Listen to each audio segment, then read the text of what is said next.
Assalamualaikum warahmatullahi wabarakatuh. Saya Astrid Cintika Putri dengan nomor BP 2010861022 dari jurusan Ilmu Komunikasi Universitas Andalas. Pada video kali ini, saya akan berbicara tentang menjaga lingkungan dan peduli akan lingkungan kita. Seperti yang kita ketahui, lingkungan adalah tempat kita hidup dan beraktivitas. Dan lingkungan tempat kita tinggal saat ini telah tercemar oleh berbagai polutan seperti limbah domestik, limbah pabrik, limbah masyarakat, dan pembuangan sampah yang sembarangan. Bahkan penebangan pohon yang juga bebas dan liar. Pada kenyataannya, pada saat sekarang ini masih banyak masyarakat yang kita lihat membuang sampah ke sungai. Pencemaran tidak hanya berasal dari limbah pabrik, limbah rumah tangga, dan limbah masyarakat saja, tetapi juga berasal dari bahan bakar fosil. Saat ini sungai telah banyak dipenuhi oleh sampah, sehingga aliran sungai sudah tidak lancar lagi. Dan ketika musim hujan tiba, disitulah akan datangnya bencana, yaitu bencana banjir. Pada saat itulah harta, benda, bahkan nyawa menjadi taruhannya.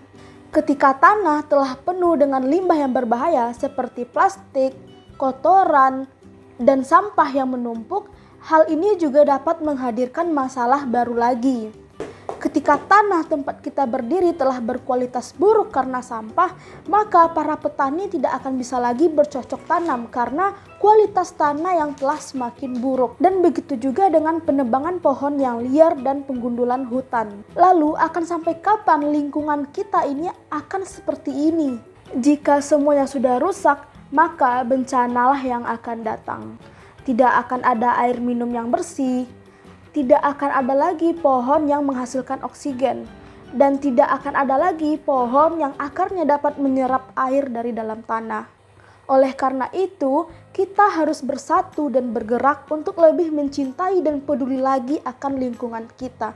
Mulailah dari hal kecil, mulailah dari lingkungan kecil seperti keluarga. Ayo kita lakukan beberapa kebiasaan yang sederhana saja, seperti yang pertama, kita bisa memilih sampah yang bisa didaur ulang dan tidak bisa didaur ulang. Dan sampah yang bisa didaur ulang kita kirim ke tempat pendaur ulang sampah. Yang kedua, buanglah sampah pada tempatnya. Mungkin ini adalah warning yang sering kita temui di mana-mana, seperti di kampus, di sekolah, di taman, dan di tempat umum lainnya. Tapi masih banyak masyarakat yang mengabaikan hal kecil seperti ini. Maka dari itu, ayolah kita mulai kebiasaan ini. Yang ketiga, menggunakan air dengan bijak. Kita harus bisa menghemat air, seperti air bekas cucian beras itu bisa kita gunakan untuk menyiram tanaman. Yang keempat, mulailah menggunakan transportasi yang ramah lingkungan, seperti bersepeda dengan jarak yang pendek atau sering menggunakan transportasi umum ke tempat bekerja. Jika kita menggunakan transportasi umum, otomatis penggunaan kendaraan di jalanan akan berkurang dan meminimalisir polusi udara. Yang kelima, menanam pohon di bukit yang gundul. Karena akar pohon tersebut dapat menahan tanah dari tekanan air jika terjadi hujan yang sangat deras dan dapat mencegah terjadinya tanah longsor. Yang keenam, jaga kebersihan lingkungan dengan sering melakukan kerja bakti antar warga.